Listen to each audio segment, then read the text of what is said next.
కవిత్రయ విరచిత శ్రీమదాంధ్ర మహాభారతము స్త్రీపర్వము ద్వితీయాశ్వాసము. కూతికర్త తిక్కన సోమయాజీ 1275–1260 సంవత్సరముల మధ్య ప్రచురణ తిరుమల తిరుపతి దేవస్థానములు 2013వ సంవత్సరము. వీడియో చేసినవారు కంచి త్యాగరాజులు 2024వ సంవత్సరము. సీసము తేటగీతి. కవిత్రయ విరచిత శ్రీమదాంధ్ర మహాభారతము స్త్రీపర్వము ద్వితీయాశ్వాసము. గాంధారీ సైంధవుని కళేబరము చూచి వాపోవుట.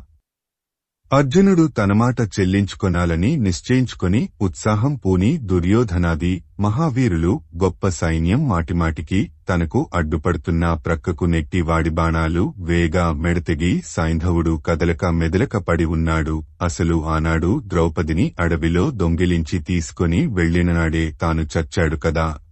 ఆ సమయంలో తమ చెల్లెలని దుస్సల ముఖం చూచి వాడిని ప్రాణాలతో పోనిచ్చారు. దైవనిర్ణయం ఎవరూ తప్పించలేరు. అందుకే ఆ పాండవులు కూడా ఈనాడు చెల్లెలి పట్ల దయను విడిచి సైంధవుడిని చంపారు. తేటగీతి. కృష్ణ, హృదయంలో ఏ దుహకమూ లేనిదానివలే నా కూతురు దుస్సల సందడిగా అటూ ఇటూ తిరుగుతున్నది. ఎందుకో తెలుసా? తన భర్త శిరస్సు దొరకక ఇట్లా ఈ కుమార్తెను చూడటం కన్నా అధికమైన దుహకం ఏముంటుంది? వచనము. ఆనాటి రాత్రి సైంధవుడిని చంపటానికి శత్రువులు చేసుకున్న ప్రతిజ్ఞలు వేగులవారిచేత విని దుస్సల సైంధవుడికి ఎన్నో రీతులుగా నీతిబోధ చేసింది. ఎట్లాగో వినుము. సీసము. ఆట వెలది.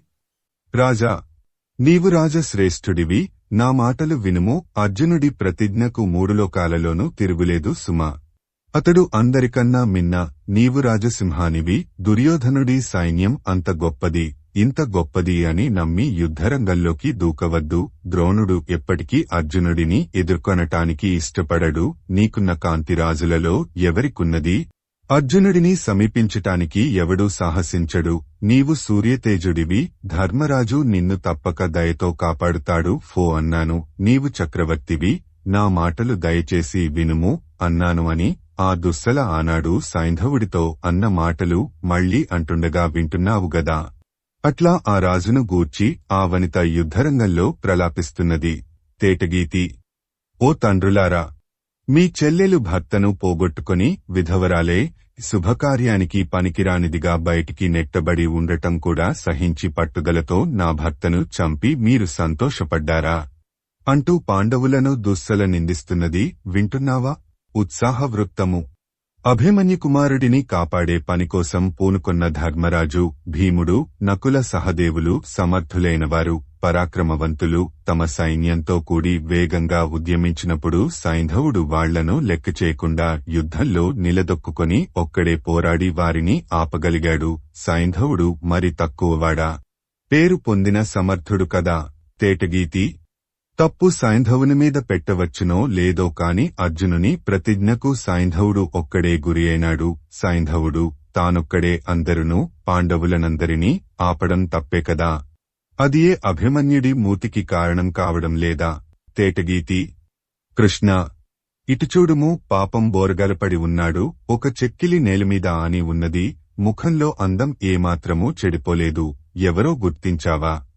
ఇతడే శయ్యుడు. అయ్యో, బయటికి వచ్చిన నాలుకను కాకులు పొడుచుకొని తింటున్నాయి.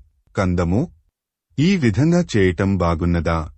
ఈ శల్యుడు తమ తల్లి తోబుట్టువు అని కూడా భావించకుండా నిర్దయగా ధర్మరాజు యుద్ధంలో ఇతడిని చంపివేశాడు. అయినా రాజకుమారులకు బంధుత్వాలు ఎందుకు? కందము. ఈ శల్యుడు తాను అన్ని గుణాలలోనూ ధర్మరాజుతో సమానమే అని అనుకుంటూ ఉండేవాడు. అయ్యో, ఏమి లాభం? చివరికి యుద్ధంలో ఈ విధంగా దుర్మరణం పాలయ్యాడు. వచనము.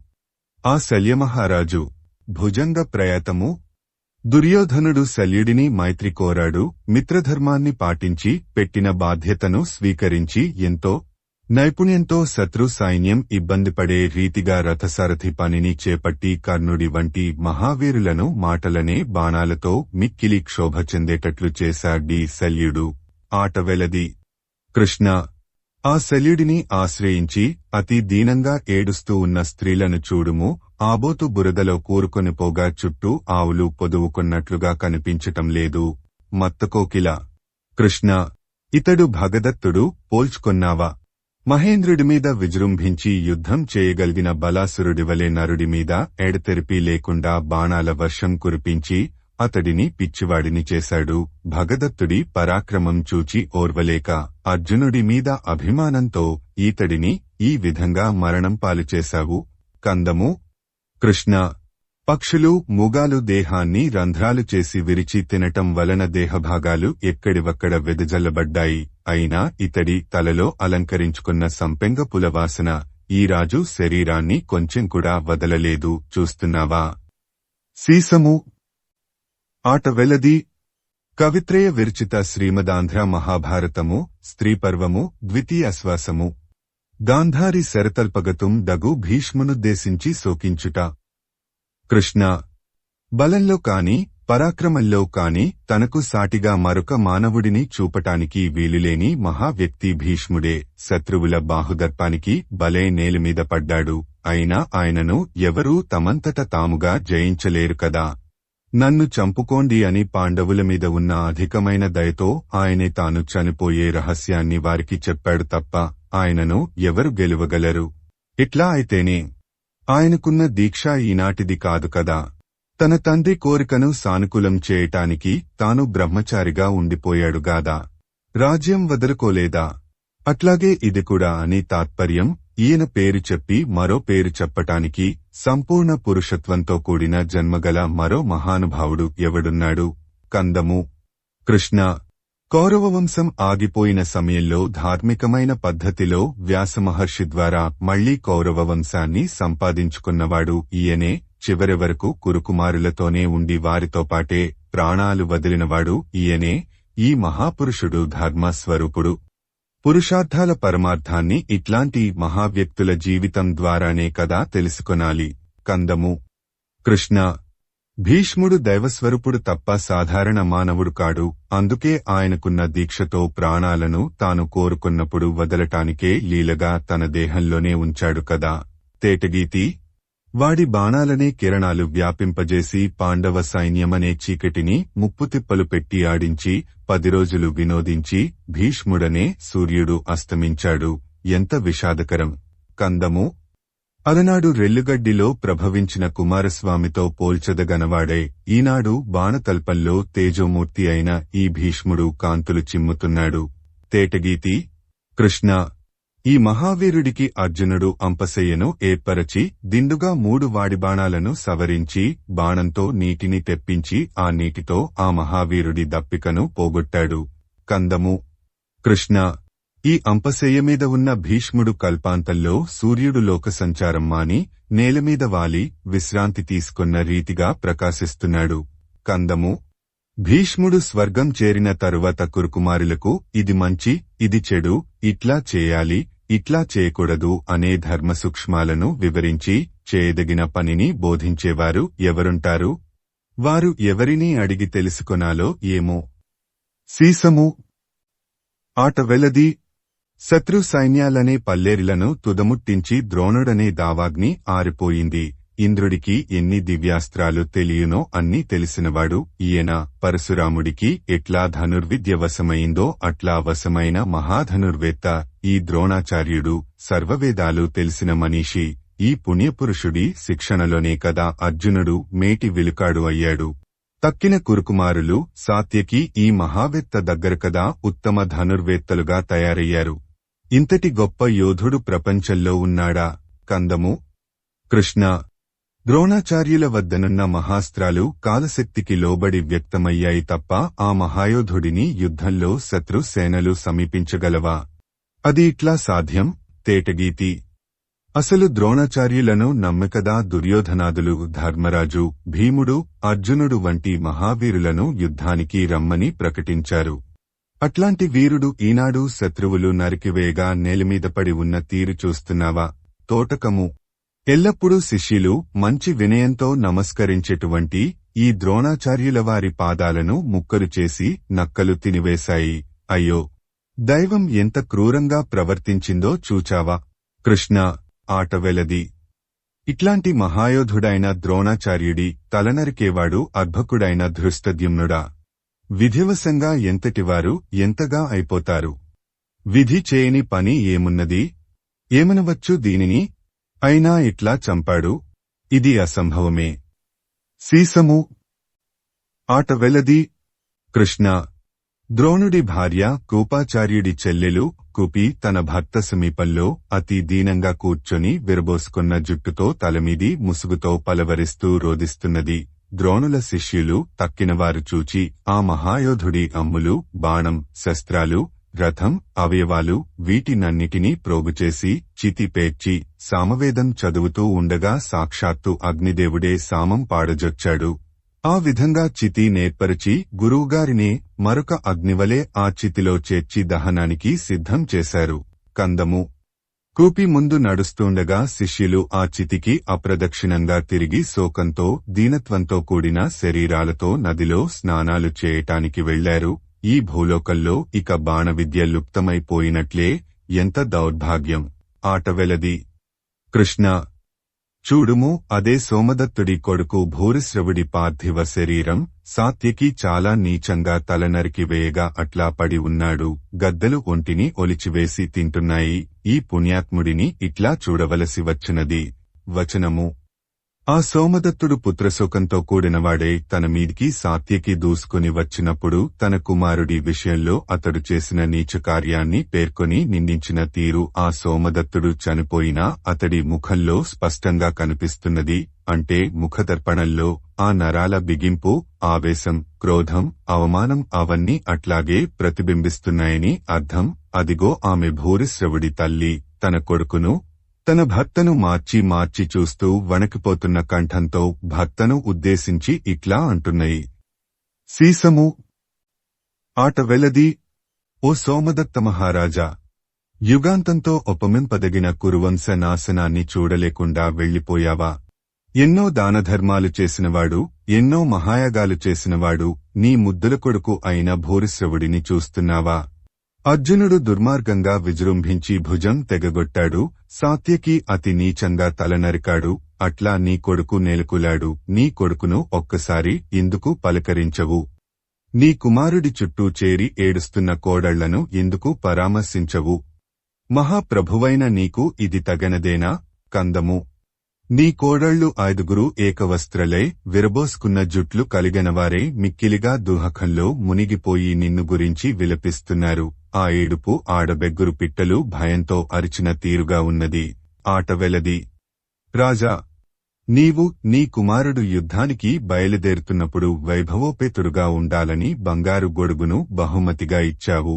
ఆ గొడుగు శత్రు సైన్యంచేత విరుగగొట్టబడి నీ కుమారుడి రథంలో పడి ఉన్నది చూడుము. కందము. అని అంటూ ఆమె ఎన్నో విధాలుగా భర్తను తలుచుకొని ఏడుస్తున్నది. ఆమెను ఆమె కోడళ్లను చూడటానికి శక్యం కావటం లేదు. మహావీరుడైన అర్జునుడే ఇట్లాంటి నీచకార్యానికి ఎట్లా ఒడిగట్టాడు?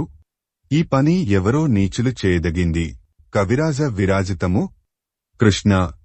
అది ఎట్లా జరిగిందో వినుము. సాత్యకి చనిపోవటాన్ని అర్జునుడు భరించలేడు కాబట్టి అట్లా చేయి నరికి న్యాయం అనుకొన్నాడనుకొందాము. మరి ఆ భూరిశ్రవుడు సాధువే. ఆ మహాత్ముడిని సమీపించి విజృంభించి పూనుకొని ఆయన తలను సాత్యకి నరికి ఏమి సాధించాడు? అసలు జగత్తులో ఎవరైనా ఇంత నీచుపు పని దగ్గరకైనా వెళ్తారా? నీవే చెప్పుము. కందము. కృష్ణ. ఈ భూరిశ్రవుడి భార్యలలో అందమైన ఒక స్త్రీ అతడి చేతిని తన తొడపై ఉంచుకొని మిక్కిలి శోకంతో కుమిలిపోతూ ఏడుస్తున్నది. అదిగో చూస్తున్నావా? సీసము. ఆట వెలది. ఆ భూరిశ్రవుని భార్య తన భర్త చేతి గొప్పతనాన్ని గురించి ఇట్లా విలపిస్తున్నది. ఈ చేయి సుకుమారంగా కటిసూత్రాన్ని పట్టుకొని అందులోని మణులను కదిలిస్తూ లాగుతూ ఆసక్తిని అధికం చేసేది. స్తనాల మీదికి నెమ్మదిగా వచ్చి సుతారంగా పిసుకుతూ సిగ్గును పోగొట్టేది. బొడ్డును, తొడలను, పిరుదులను మెత్తమెత్తగా ఒత్తుతూ హృదయాన్ని ఉయలలూపేది. ఎప్పుడూ చాలా తిన్నగా పోకముడిని సడలించి నన్ను ప్రవస్యం పాలు చేసేది. ఈ చేయి తగిలిన వారికి ఎప్పుడూ ప్రేమ అధికం కావటమే. ఎవరూ ఈ చేతిని మరవలేరు. ఇది ఎప్పుడూ మెచ్చుకోదగిన బంగారు చేయి. అట్లాంటి దీనిని నరికి పారవేయగా ఈనాడు మంటలలో వేసి బూడిద చేయాల్సి వస్తున్నది. ఆట వెలది. మరొకడితో యుద్ధం చేస్తుండగా సాత్యకితో యుద్ధం చేస్తున్నప్పుడు శ్రీకృష్ణుడు చూస్తుండగా సిగ్గు విడిచి అర్జునుడు భూరిశ్రవుడి చేయి నరికాడు. 10 మంది పెద్దలు చేరిన చోట అర్జునుడు చేసిన ఈ పనిని కృష్ణుడు ఎట్లా మెచ్చుకొంటాడు? అసలు అర్జునుడు బీభత్సుడని కదా పేరు. అతడు మాత్రం తాను చేసిన ఈ పనిని ఏం గొప్ప అని పొగడుకొనగలడు?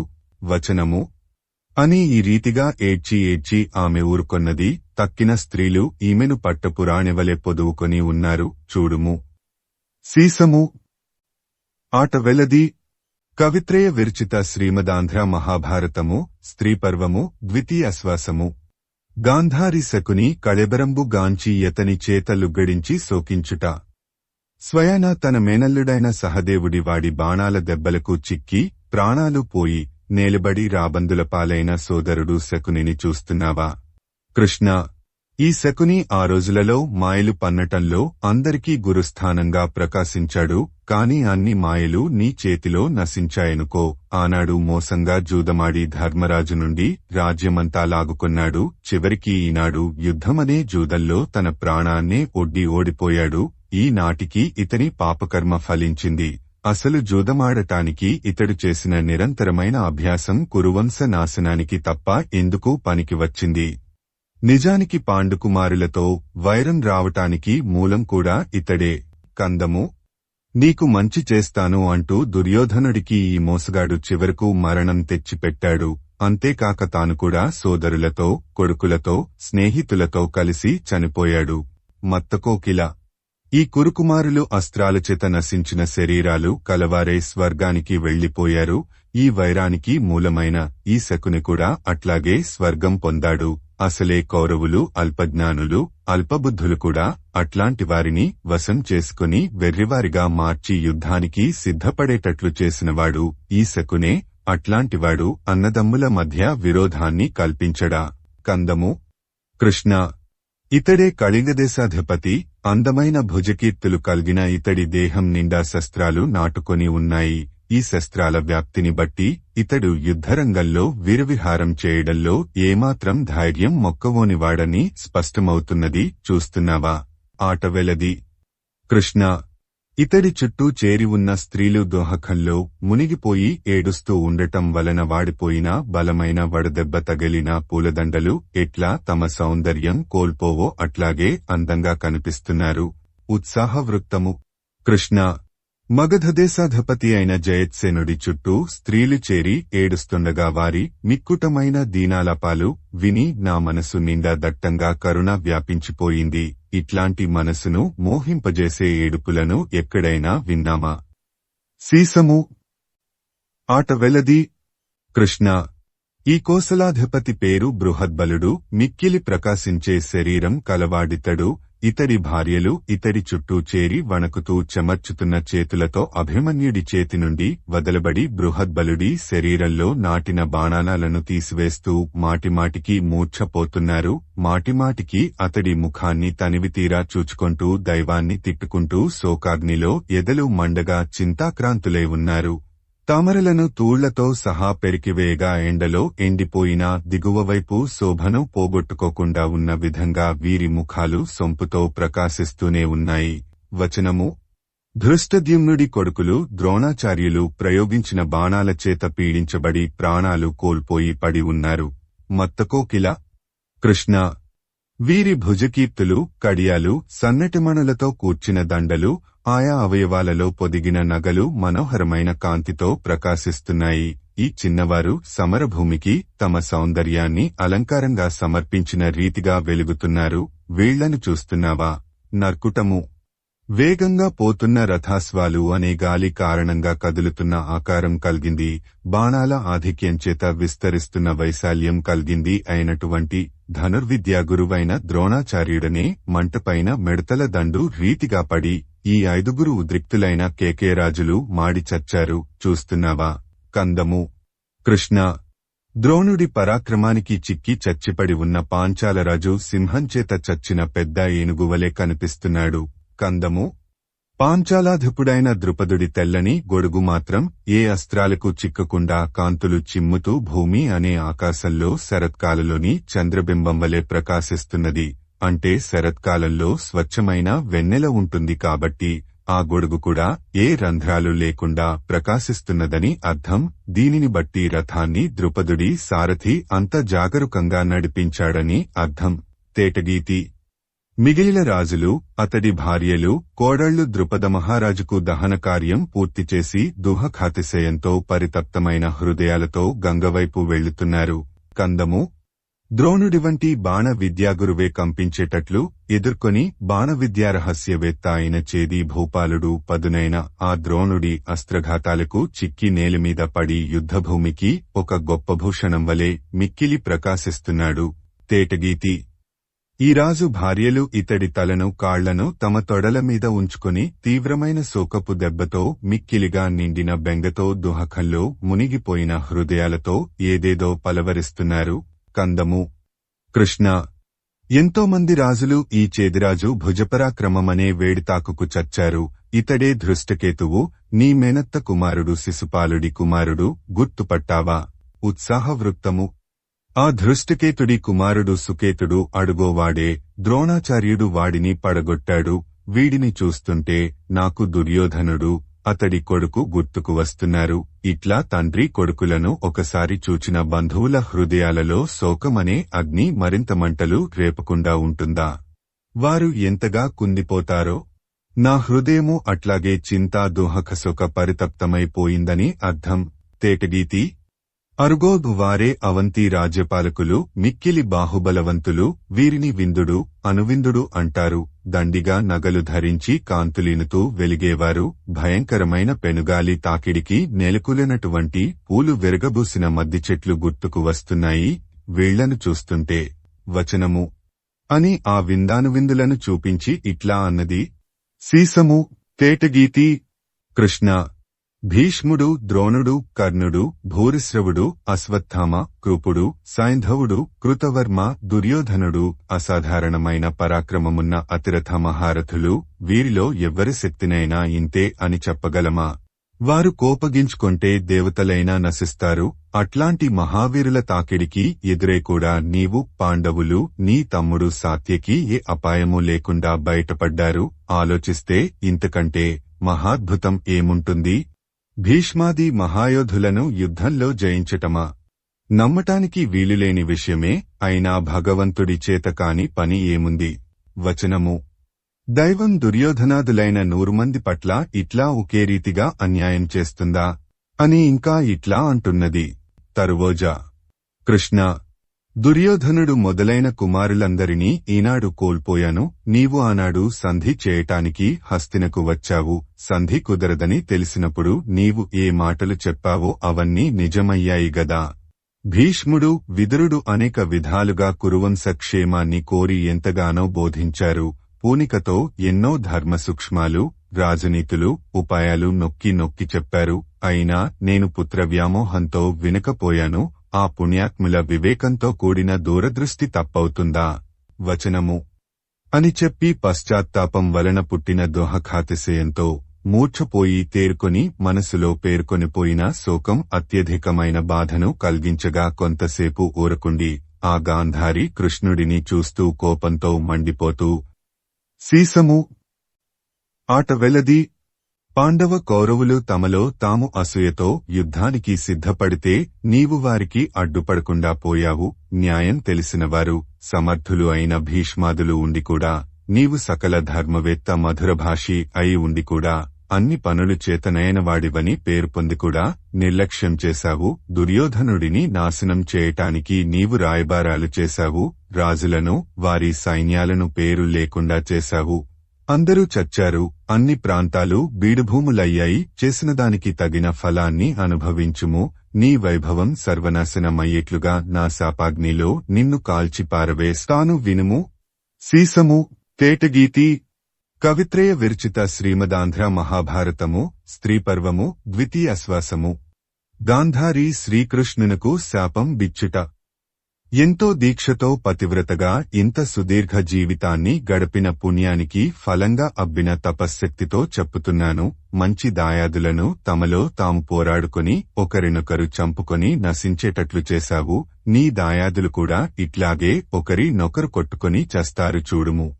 నీవు కూడా సరిగ్గా ఈనాటికి 36 సంవత్సరాలు పూర్తి అయిన రోజున చూడటానికి దిక్కు ఎవరూ లేని రీతిలో అతి క్రూరంగా చావబోతావు. నా మాట తప్పదు. ఈవాళ వీళ్లందరూ ఎట్లా ఏడుస్తున్నారో అట్లాగే మీ యాదవకాంతలు కూడా భర్తలను, కొడుకులను, బంధువులను పేరు పేరున తలుచుకుని కుమిలి కుమిలి ఏడుస్తారు పొమ్ము, కందము.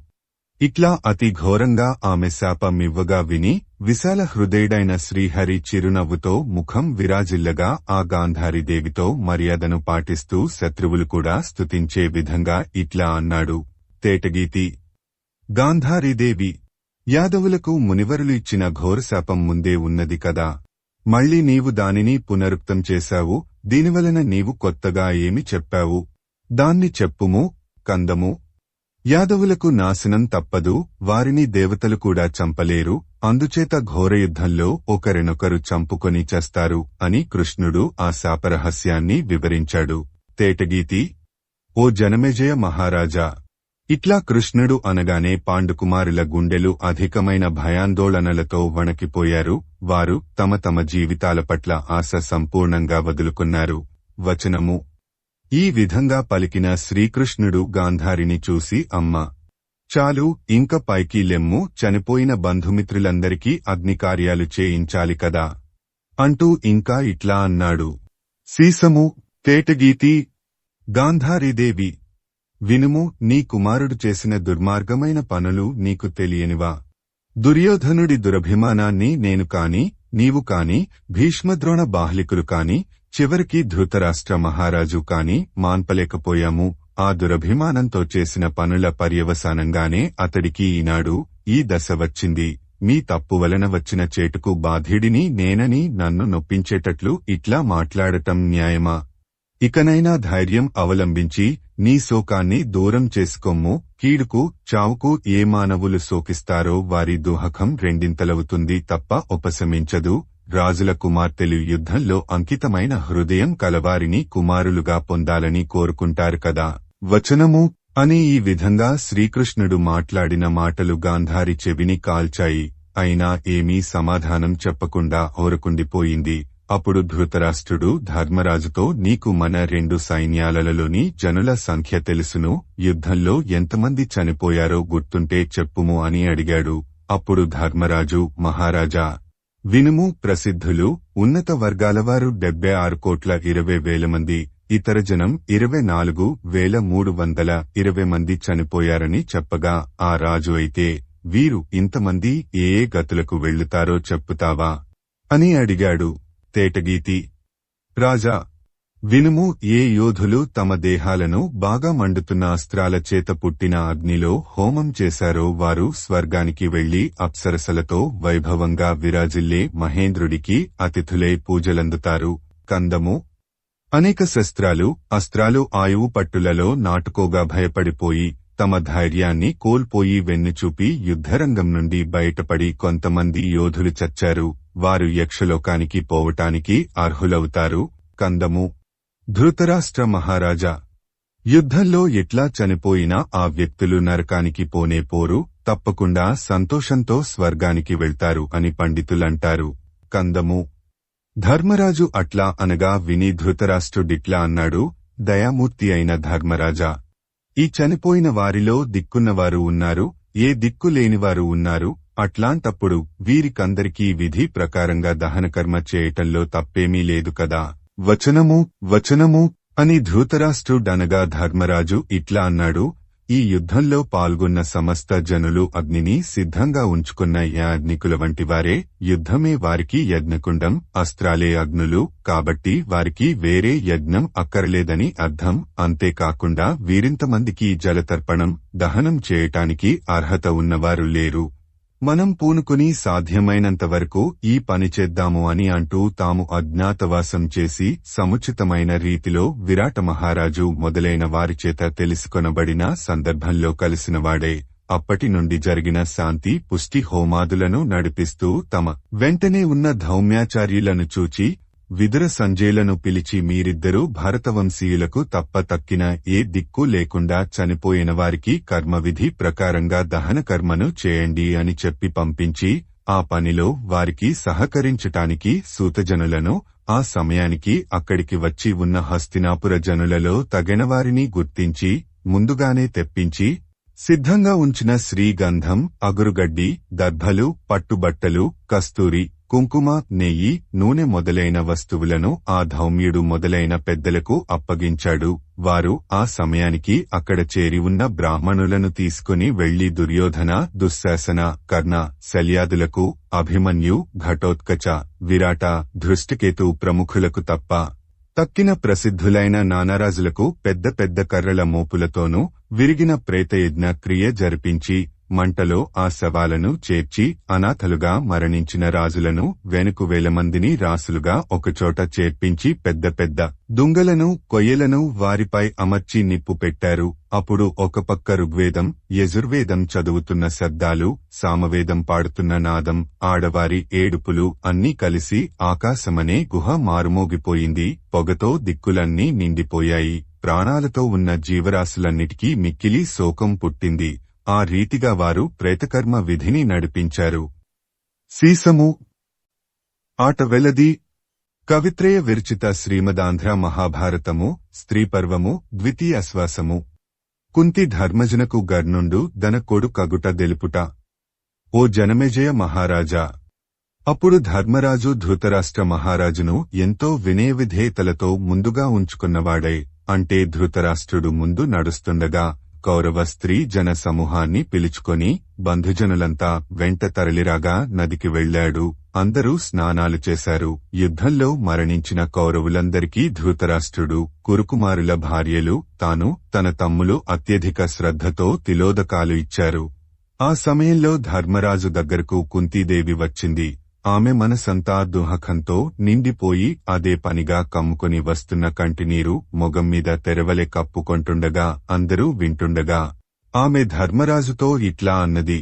తరళము ధర్మరాజా, వినుము. కౌరవ సమూహానికి తన విల్లును పెట్టని కోటవలె నిలిపి యుద్ధం చేసి మీ సైన్యానికి మీ 5గురికి యుద్ధ క్రీడలో అసామాన్యుడనే తృప్తిని కలిగించి దేవతలు కూడా తన పరాక్రమాన్ని ప్రశంసిస్తుండగా అర్జునుడి మహాస్త్రం అతివేగంగా తలను తుంచివేయగా నెలకూలిన కర్ణుడిని కందము పుణ్యాత్ముడా, జనులంతా అతడిని రాధేయుడు అంటూ రావటం వలన మీరు కూడా రాధకుమారుడనే ఇంతకాలము మీ మనసులలో భావిస్తూ వచ్చారు. కాని అది సత్యం కాదు. ఆ కర్ణుడు నిజానికి నా కుమారుడేనయ్యా. ఆట వెలది. మీ 5గురికి ఆయన అన్నగారు సూర్యుడి వరప్రసాదంగా నాకు సుందరమైన కవచకుండలాలతో పుట్టాడు. అందువలన ఆ మహానుభావుడికి తిలోదక ప్రదానం మీరు చేయాలి. వచనము అని చెప్పి కుంతీదేవి ఆ కర్ణుడు పుట్టిన తీరును సూర్యుడి దివ్యవర ప్రభావాన్ని వివరించగా ఆ కుంతీదేవి పలుకులు భరింపరానివై చెవులు కాల్చగా పాండవులు దారుణమైన దుఃఖం పొందారు. వారిలో భీమాదులు ఆశ్చర్యంతో నిశ్చేష్టులైపోగా ధర్మరాజు తల్లడిల్లిపోతూ తమ తల్లితో ఇట్లా అన్నాడు. సీసము తేటగీతి భీమార్జునుల వంటి అసమాన వీరులను ఎవడి ఉత్సాహాన్ని ఆసరాగా కొని దుర్యోధనుడు ఎదుర్కొనటానికి సమర్థుడయ్యాడో విదేహ పౌండ్రాదులైన చిన్న చిన్న రాజులు ఎవడి పరాక్రమ వైభవంచేత కప్పాలు చెల్లించగలిగిన సామంతులయ్యారో మన పాండవ సైన్యం ఎవడి బాహుబల సంపద ముందు ఓడి అక్కడికక్కడ అణగి ఉంటూ వచ్చిందో ఎవడి నిరుపమానమైన దివ్యాస్త్ర సంపద దేవతలకు కూడా ఆశ్చర్యాన్ని కలిగించిందో మమ్ములను అందరినీ ఎవడి మహాశక్తి అతిశయించి యుద్ధంలో చికాకు కలిగించిందో అట్లాంటి కర్ణుడిని కొంగులో నిప్పును దాచిపెట్టినట్టు ఎట్లా దాచిపెట్టావమ్మా? చెప్పుము కందము. అమ్మా, అర్జునుడు ఒకడు తప్ప సంపాదించిన పరాక్రమంతో ఆ మహావిక్రముడైన కర్ణుడి దివ్యప్రకాశమున్న రథానికి ఎదురుపడి గర్జించగల యోధుడెవడున్నాడు చెప్పుము. తేటగీతి తొలిచూలుగా కర్ణుడిని ఎందుకు కన్నావమ్మా? అట్లాంటి అద్వితీయ మహాపరాక్రమవంతుడిని చంపటం వలన నీవు నేర్చిన మంత్రం మా అందరికీ గొప్ప శోకాన్నే తెచ్చిపెట్టింది. తరువోజా అమ్మా, సూర్యకుమారుడైన కర్ణుడి మరణం బంధువులందరినీ మిక్కిలిగా దుఃఖంపాలు చేసింది.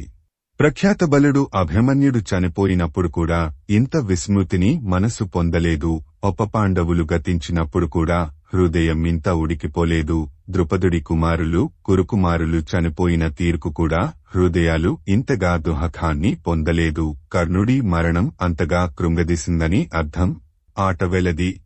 కర్ణుడు మాకు అన్నా అనే విషయం ముందుగానే తెలిసి ఉంటే కురుకుమారులు వారి సైన్యం వ్యాకులం చెందకుండా ఎట్లా మసలుకునాలో అట్లా మెలిగేవాళ్లం. అట్లా అయి ఉంటే మానవలోకానికే ఏ దుఃఖము కలిగేది కాదు. వచనము అని ఏడ్చి ధర్మరాజు దుఃఖం వలన వణకుతున్న కంఠంతో జారిపోతున్న అక్షరాలతో గోత్రనామాదులను ఉచ్చరిస్తూ కర్ణుడికి తిలోదకాలు వదిలిపెట్టాడు. ఆ తరువాత భీమార్జున నకుల సహదేవులు కూడా అట్లాగే చేశారు. కర్ణుడు పాండవుల అన్నా అని తెలిసి కురుకుమారుల భార్యలు ఆర్తనాదాలు చేస్తూ ఏడ్చారు. ధృతరాష్ట్రుడు గాంధారి కుంతీదేవులతో కలిసి ధర్మోదకాలు సమర్పించాడు.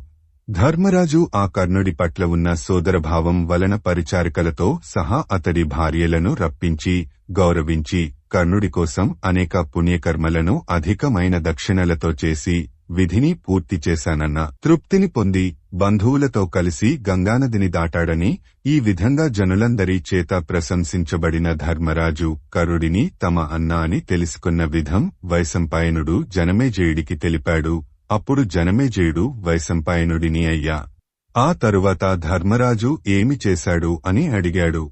కవిత్రయ విరచిత శ్రీమదాంధ్ర మహాభారతము స్త్రీపర్వము ద్వితీయాశ్వాసము ఆశ్వాసాంతము మందాక్రాంతము వీణవలే మనోహరమైన వేదనాదాన్ని అర్థభావన చేస్తూ నిరంతరం అభ్యసించే పుణ్యాత్ములకు కలిగేటటువంటి అసంగచిత్త స్థైర్యాది ఉత్తమ గుణాలను నీవే రక్షిస్తావు. ప్రాణాపానాది వాయువృత్తి నిరోధక రూపమైన యోగాభ్యాసం వలన మహాయోగులు నిన్నే పొందుతారు. అట్లాంటి దివ్య ప్రభావం కలిగిన నీకు నమస్కారం.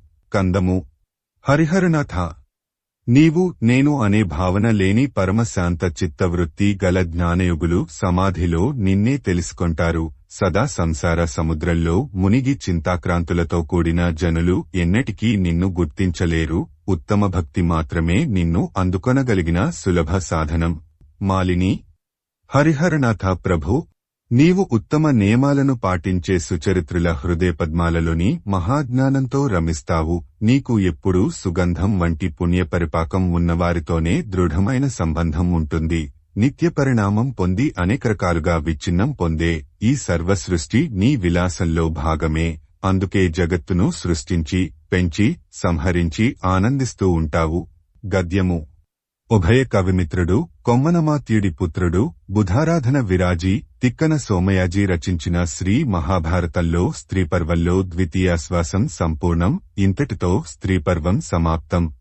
స్త్రీపర్వంలోని ద్వితీయాశ్వాసం సమాప్తం. శ్రీమదాంధ్ర మహాభారతంలో స్త్రీపర్వం ముగిసింది. కవిత్రయ విరచిత శ్రీమదాంధ్ర మహాభారతము స్త్రీపర్వము ద్వితీయాశ్వాసము. కృతికర్త తిక్కన సోమయాజీ 1275–1260 సంవత్సరముల మధ్య ప్రచురణ తిరుమల తిరుపతి దేవస్థానములు 2013వ సంవత్సరము. వీడియో చేసినవారు కంచి త్యాగరాజులు 2024వ సంవత్సరము